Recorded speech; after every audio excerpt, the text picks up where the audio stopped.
who wants to prop up capitalism, who wants to talk down his coworkers, who wants to not care about war crimes and genocide, yet make a biopic about a revolutionary, it doesn't make any fucking sense to me. Let's be real. He's a Zionist who's funding a Zionist making a movie about James Baldwin.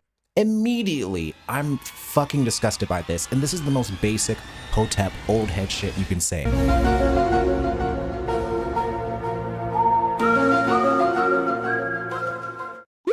Stop another man of God because you say he is a Zionist. Why stop any Zionist from working? Why would you have that agenda? You have to explain that to us, young man. Sweet black prince. There's nothing sweet about stopping somebody from doing a project. You radicals, yeah, you're spreading a message saying to stop somebody because they are a Zionist. You think that they are a Zionist. You don't even know. Yeah, you don't know Billy Porter's history. And understand what an Israelite is, and you're stopping Billy Porter from working. How dare you?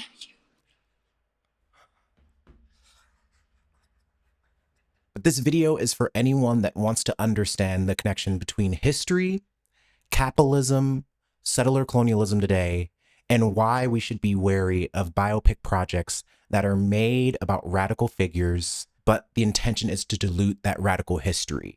And a lot of this is tied into the function of colonialism, the function of capitalism, the function of historical erasure. The actor Billy Porter announced last year that he would be co-writing, lead acting, and co-producing a biopic about James Baldwin. James Baldwin is a famed writer that was born in 1924, is known for amazing books like Giovanni's Room, The Fire Next Time, Go Tell It on the Mountain, If Beale Street Could Talk. He's inspired documentaries like I Am Not Your Negro.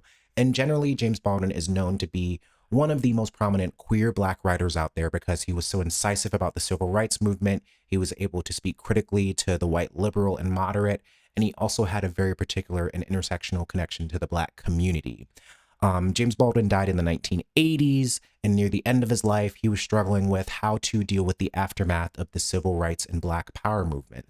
Billy Porter is an actor that is notably known for his role on Pose, for his music career, for his flamboyant kind of presentation, non-binary identity, and generally being someone who's known as being like frank or can tell it like it is. And that has some issues in terms of this Guardian interview, which really went viral online and kind of exposed some of Billy Porter's overt Zionism. Let's just call it overt Zionism because that's what it fucking is. In this discussion, we have to understand what Zionism is in order to define why we should be against it, why it is a force of violence, what that violence looks like, naming the specifics of it. This ongoing genocide, it can become very easy to conflate what is happening to simply October 7th and what has happened since. But this goes back as far as 1948 and before. Zionism is defined as a movement for originally the reestablishment and now the development and protection of a Jewish nation in what is now Israel. It was established as a political organization in 1987 under Theodore Herzl and was later led by Chaim Weizmann. Another definition of Zionism, which is from this Vox article from 2018 titled What is Zionism? In brief, it's an Israeli national ideology with Judaism serving as both a nationality and a religion. And this article states, Zionism is Israel's national ideology. Zionists believe Judaism is a nationality as well as a religion and that Jews deserve their own state in their ancestral homeland, Israel. In the same way, the French people deserve France or Chinese people should have China. It's what brought Jewish people back to Israel in the first place and also at the heart of what concerns Arabs and Palestinians about the Israeli state. Jews often trace their nationhood back to biblical kingdoms of David and Solomon, circa 950 BC. Modern Zionism, building on the long-standing Jewish yearning for a return to Zion, began in the 19th century, right about the time that nationalism started to rise in Europe. A secular Austrian Jewish journalist, Theodor Herzl, was the first to turn rumblings of Jewish nationalism into an international movement around 1896. And the article goes on to state, Herzl witnessed brutal European anti-Semitism firsthand and became convinced that the Jewish people could never survive outside of a country of their own. He wrote essays and organized meetings that spurred mass Jewish immigration from Europe to what is now Israel/Palestine. Before Herzl, about 20,000 Jews lived there. By the time Adolf Hitler came to power in Germany, the number was 8 times that. Though Zionists all agree that Israel should exist, they've long disagreed on what its government should look like. In the most general terms, the Zionist left, which dominated the country's politics until the late 1970s, is inclined to trade Israel-controlled land for peace with Arab nation, wants more government intervention in the economy, and prefers a secular government over a religious one. The Zionist right, which currently enjoys commanding positions in the Israeli government and popular opinion, tends to be more skeptical of land for peace deals, more libertarian on the economy, and more comfortable mixing religion and politics. Arabs and Palestinians generally oppose Zionism, as the explicitly Jewish character of the Israeli state means that Jews have privileges that others don't. For instance, any Jew anywhere in the world can become an Israeli citizen, a right not extended to any other class of persons. Arabs then often see Zionism as a species of colonialism and racism aimed at appropriating Palestinian land and systemically disenfranchising the Palestinians that remain. Arab states actually pushed through a UN General Assembly resolution labeling Zionism a form of racism and racial discrimination in 1975, and it was repealed 16 years later. It's a piece from Amnesty International titled Israel's Apartheid Against Palestinians, a look into decades of oppression and domination. I love that this article breaks down materially what are the different kind of qualifications of what an apartheid state is and how Israel fits into those qualifications. And it reads, since the establishment of the State of Israel in 1948, successive governments have created and maintained a system of laws, policies, and practices designed to oppress and dominate Palestinians. This system plays out in different ways across different areas where Israel exercises control over Palestinians' rights, but the intent is always the same, to privilege Jewish Israelis at the expense of Palestinians. Israeli authorities have done this through 4 main categories. Fragmentation into domains of control. At the heart of the system is keeping Palestinians separated from each other into distinct territorial, legal, and administrative domains. Dispossession of land and property. Decades of discriminatory land and property seizures, home demolitions, and forced evictions. Segregation and control. A system of laws and policies that keep Palestinians restricted to enclaves, subject to several measures that control their lives, and segregated from Jewish Israelis. Fourth is deprivation of economic and social rights, the deliberate impoverishment of Palestinians, keeping them at great disadvantage in comparison to Jewish Israelis. And I think it's important to study what these forms of oppression are, so when they show up in different parts of our lives and different parts of the world, we're able to detect them. Like what I see is Palestinian existence under the subjugation of the Israeli state. They have different license plates that dictate where they can go. They have to pass through military checkpoints. The Israeli government is largely, in a lot of ways, reliant upon Palestinian labor. Whereas, if you hold a green card which has a West Bank address, then you live here. This green card means you can live within specific enclaves surrounded by illegal Israeli settlements. And there's a separation wall and fences built around you since 2002, which Palestinians call the apartheid wall. It's 8 meters high in places and 700 kilometers long. That's twice the height of the Berlin Wall and more than 4 times its length. 80% of it is built inside the West Bank. Palestinians are subjected to the military and state forces of Israel without any political decision-making power in terms of how the state of Israel, how could this not be an apartheid state? But I believe it was the first Nakba that occurred simply because Palestinians were in refugee camps and an Israeli military vehicle rammed into a refugee camp and harmed, if not killed, numerous people. When we look at how these momentary instances or spectacles of violence happen, we have to look at the power relations and dynamics that create those situations in the first place. For refugees in a refugee camp, they have next to no resources or rights compared to the Israeli government, which has millions, if not billions of dollars of their own military funding, billions of dollars from other countries all around the world to subjugate and exploit Palestinians and to create narratives that are based in propaganda. If people are in a refugee camp after being forced out of their land, why wouldn't they resist violently when a military vehicle drives into their refugee camp and harms people, if not kills them? In 1993, the Oslo Accords occurred. While initially seen as a step towards peace, The Oslo Accords failed to address fundamental issues such as the state of Jerusalem, Palestinian refugees, and Israeli settlements. This episode, you would like to know more about what was Oslo about? Oslo was supposed to be about bringing about an end to the occupation. That's what it was supposed to be. Israel was supposed to be given some time to get used to the idea of finally giving Palestinians their freedom. And within 5 years of the signing of Oslo, that Palestinians would be free and living in a state of their own, free of Israeli military occupation, and so on. And so the process, Oslo as it was really a question of a few things. First, it involved the PLO, the Palestine Liberation Organization, recognizing Israel. And this was big because if you think back to history from 1967 onward, the Arab world had taken a decision that they were never going to recognize Israel. There was going to be no recognition of Israel. There was supposed to be a negotiations process that was to last 5 years. It was supposed to end on May the 4th, 1999. And during the negotiations process, they were supposed to talk and discuss a number of issues: refugees, settlements, borders, Jerusalem, water, and security.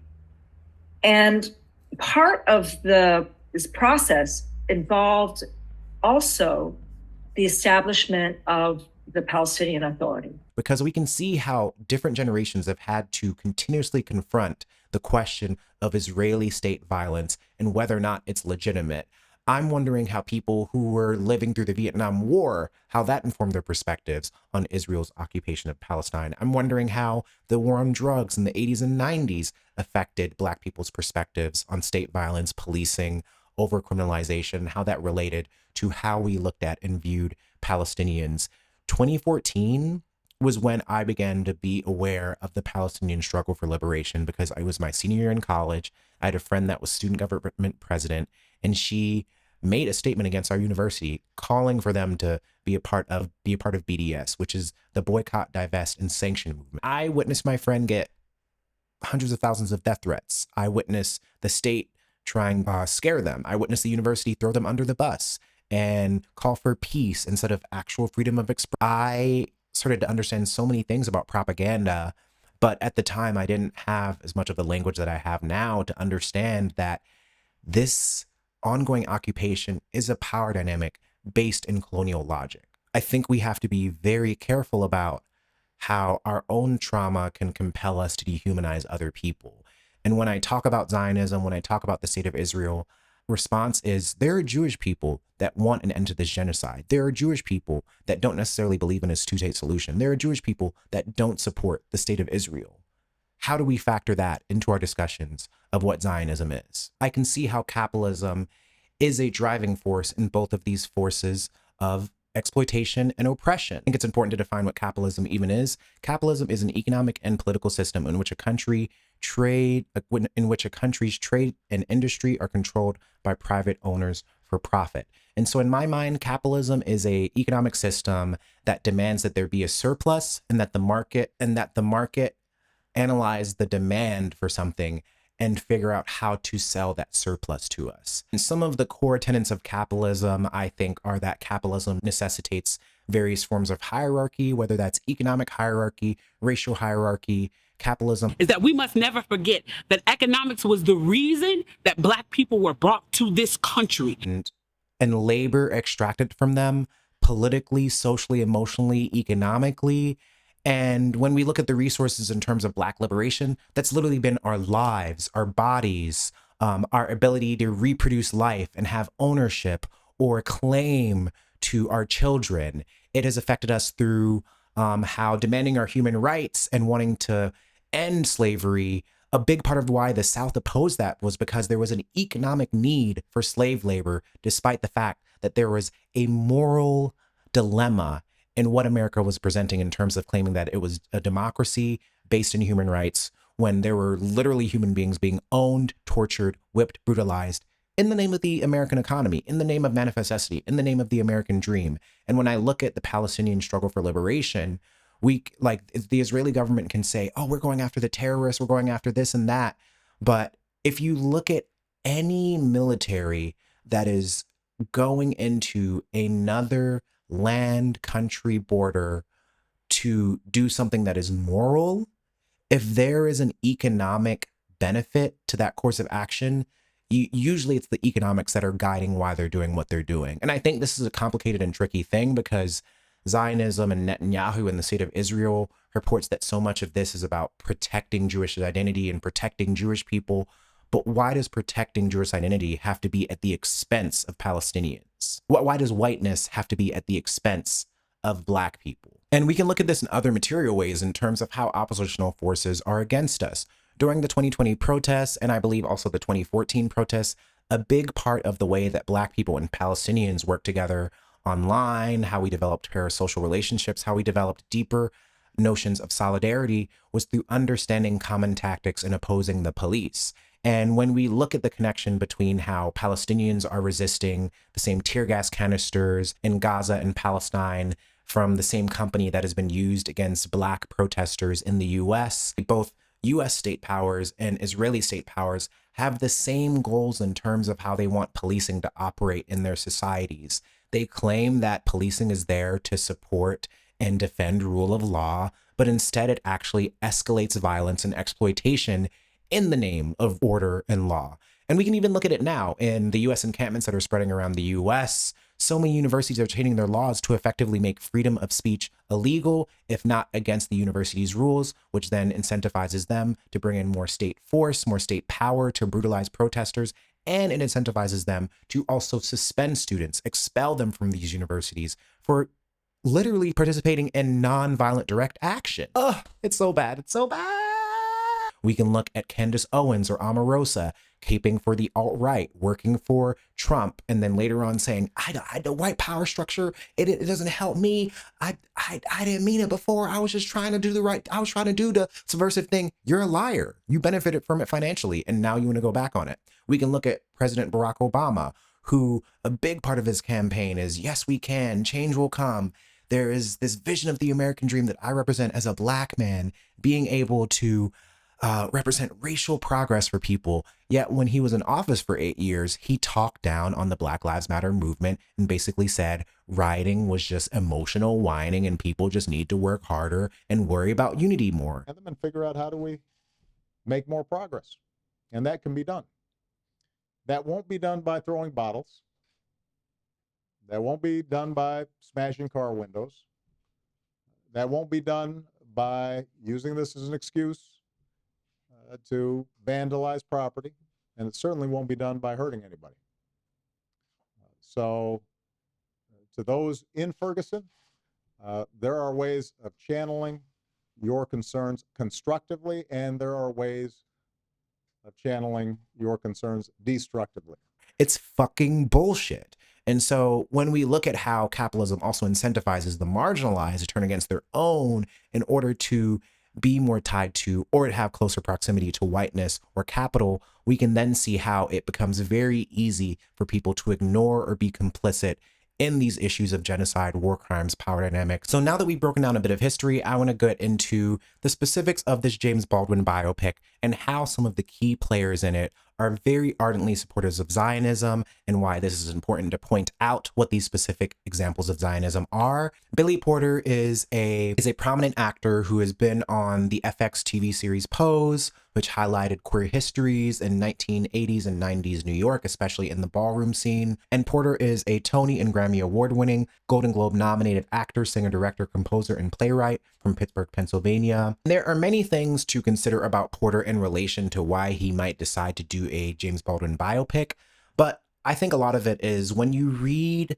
kind of Billy Porter's like interviews about his career, you can definitely sense that he feels like now is the time where he should be getting his roses. He's very close to an EGOT. He had a very long career where he was struggling against the heteronormativity of the industry. He got this really significant role on Pose, got acknowledged for his acting chops, came out as HIV positive. But when we think about why would Billy Porter want to make a James Baldwin biopic? And when we look at the Guardian interview that he did, which is a large part of the reason why people are giving Billy Porter so much flack. This Guardian interview came out about a month or two ago, and it's James Baldwin essentially being interviewed about his perspectives on the Middle East, his perspectives on Palestine, and how these factor into how he would potentially write this movie about James Baldwin. And the first consideration I think that we should all really think about is the fact that during the recent SAG writers and actors strike, Billy Porter was a very huge supporter of the actors strike. And there are numerous articles and interviews out there where he speaks clearly about this. But there is one particular piece by The Guardian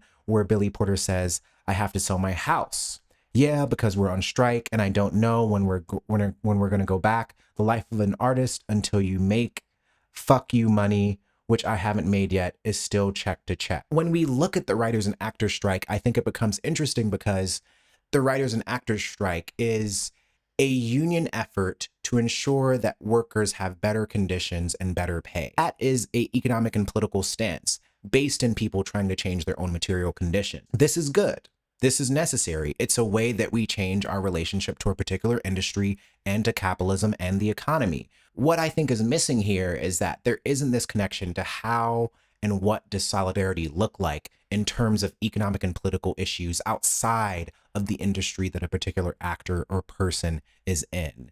And this begs the question of, what does it mean to understand that race and sexuality affect our placement within capitalism and industry, but to still try to exploit the exploitation to get what you want at the expense of a greater good?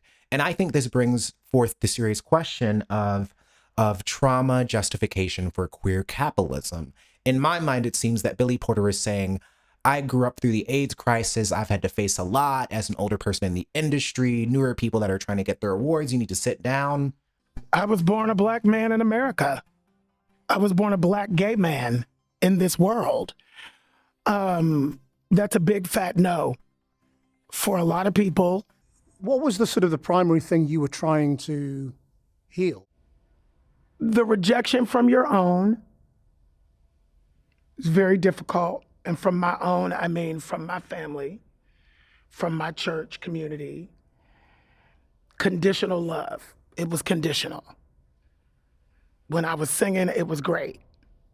Every other time, I was an abomination. Before I could even comprehend what being queer meant, I came out at 16 years old in 1985 and went directly to the front lines during the AIDS crisis. So it was all trauma. My entire childhood was just a one big ball of trauma. Who got lucky and make the FU money? And when you can lock into some sort of consistency, financial consistency, that's a gift. It's a real gift. And just as consistent as it can be, one day the rug can get pulled right out from under that. And I've been speaking about the strike in particular in tears. We're in tears. You have tier 1, which is hand to mouth. You have tier 2, which is check to check. You have tier 3, which is doing all right. You have tier 4, which is set for life. And you have tier 5, which is FU money. I had reached tier 3, which is I'm doing all right, on the way to set for life. What we were fighting for in these negotiations were those set for life contracts. Back in the day and up until recently, 100 episodes was the golden number. You get 100 episodes, you go into syndication. Syndication is where you make your money for the rest of your life. Every time they play that show on television, those people are getting money. Enough money to live on. You think of that structure as well, the network structure is 18 to 26 episodes per season. So you're already getting you're getting your quote 18 to 26 times in a year. That's a robust amount of money. So now you go to streaming, you're anywhere from 6 to 13 episodes if you're lucky. So now it's already been cut in half. Your scale, your wage has already been cut in half simply because of the new structure. They're communicating with a trauma-informed way of looking at the world, and similar to how the state of Israel uses the trauma of the Holocaust to justify painting all Palestinians as terrorists and therefore being able to commit unimaginable war crimes because these aren't human beings, these are terrorists. I think we can look at Billy Porter's relationship to queerness and trauma and economics, and that points to how he can justify supporting a project about a revolutionary writer while not actually doing the individual work to address the things that that revolutionary writer was trying to address in his lifetime. How can you represent someone creatively when you can't even explain their standpoints in an interview with The Guardian? When you say, this stuff that was happening for thousands of years, Israel was formed in 1948. A part of this, if we're talking about the relation between race and queerness and capital and the economy and representation, it's just very necessary to state that to be an artist that reaches a certain level of elitism or success, for a lot of these artists, there are contradictions, there are moral sacrifices they've had to make that a regular person will never have to know about. And so it is interesting to me that we're reaching a point collectively where we're judging celebrity culture differently, and we're demanding that celebrities make more moral choices in terms of what their art represents sociopolitically and what it represents in the economy, especially during war times when people are aware of how companies can fund or benefit from this Israeli genocide and apartheid state. But I think about how Malcolm X argues a lot against nonviolence because he basically says, you are relying on the consciousness of the white masses, which has already subjugated your people.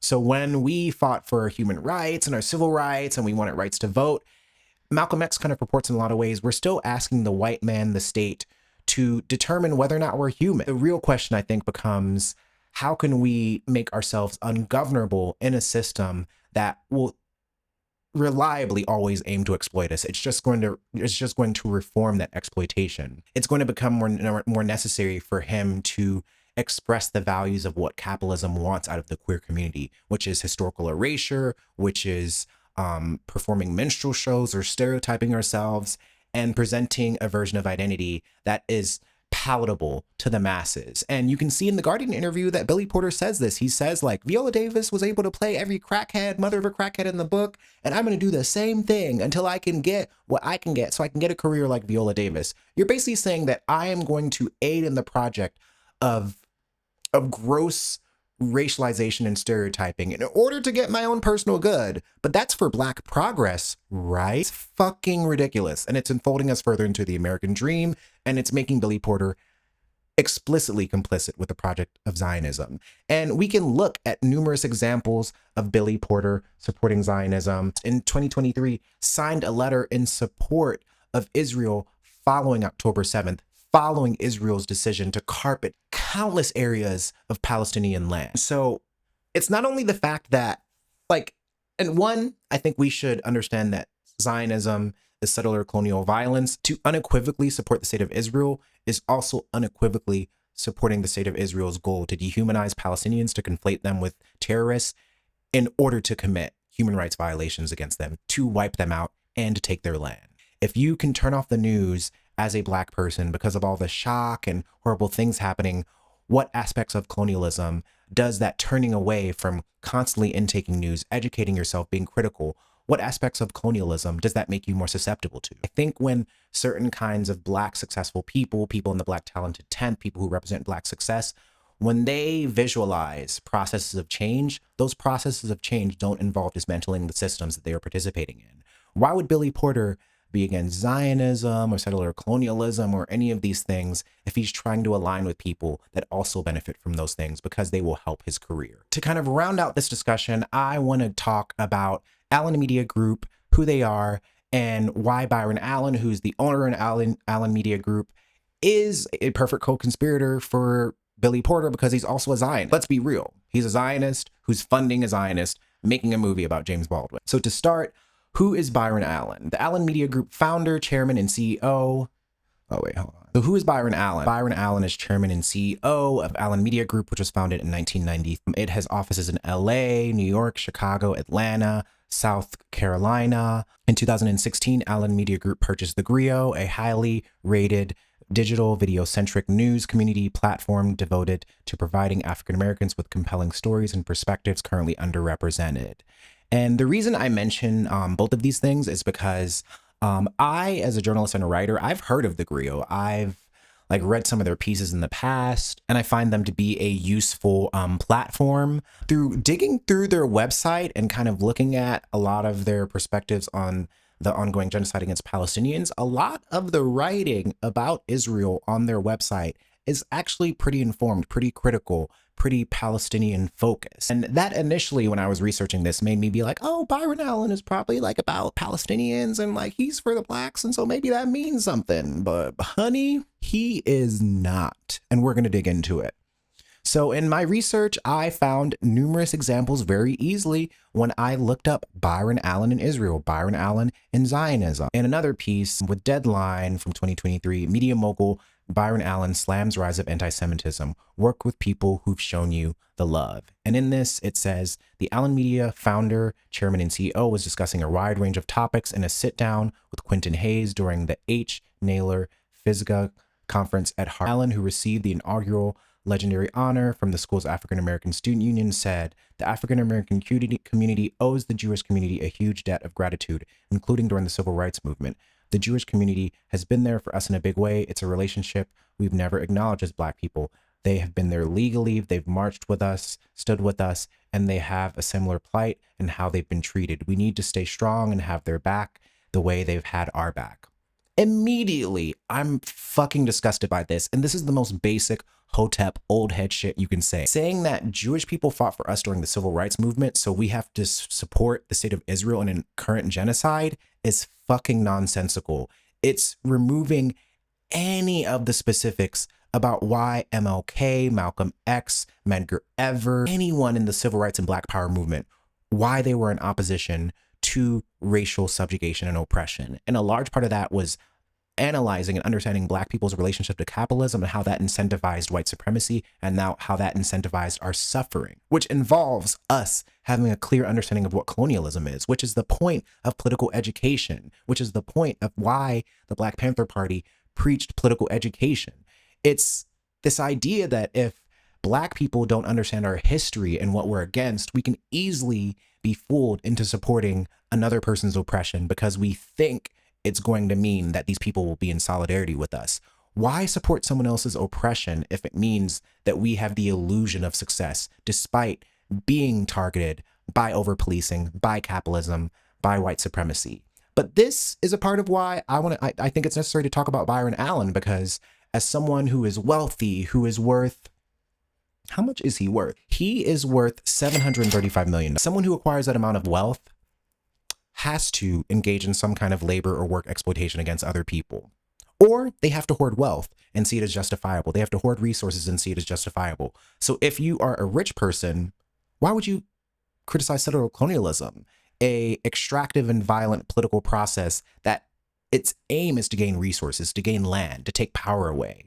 If you are engaging in economic processes that can allow you to gain the amount of wealth necessary to be almost a billionaire. And essentially, Byron Allen was at this event, conspiring with other stars. Like, the establishment of the state of Israel, in my mind, is actually in many ways detrimental to the longevity of Jewish communities and identities, because their own communities are having to face fascism, having to face propaganda, having to face how do they oppose their own state's militaristic forces when it's doing harm to other people. Just as I think Black people have the same struggle today. How do we oppose our own government and state forces and police departments that are committing violence in our community? It's complicated, but I see this as like the Hollywood elite trying to corroborate and collaborate with each other.